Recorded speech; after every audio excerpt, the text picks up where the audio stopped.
hanyoyi da yawa wanda muka tarar ba lokaci da zan saba muku su amma ina tabbatar muku waɗannan hanyoyi da yawa mun kammala su ana nan ana yin su waɗansu kuma ana nan ana aiki har yanzu domin a kammala su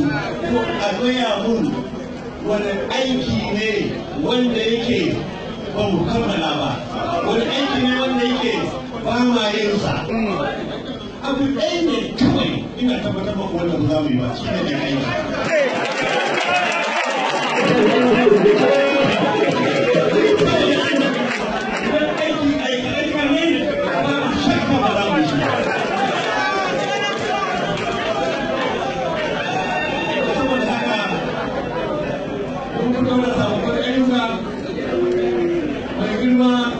kuma mun ce ba ma aiki da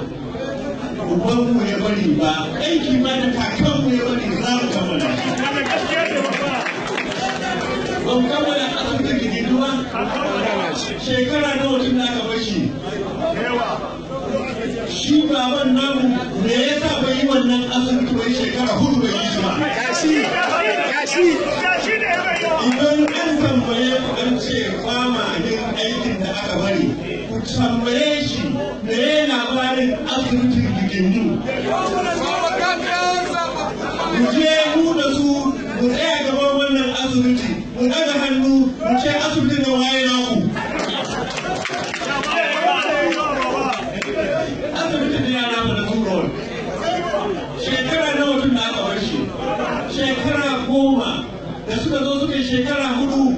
sun taɓa asibitin nan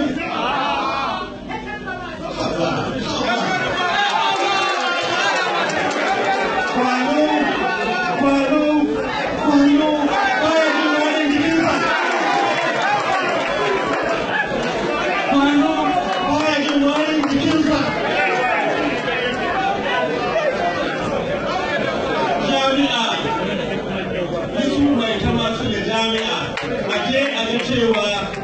aikin da aka bari manya-manyan ayyuka na ofisoshi da aka bari a je a gani cewa ba a wannan aiki a yanzu wannan ma aikin da aka bari wani ɗaya ma aiki ta kare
kusan biliyan 1 na wannan fayin ba su biya ba akwai kudin sa fayin ɗin kansa ba su biya ba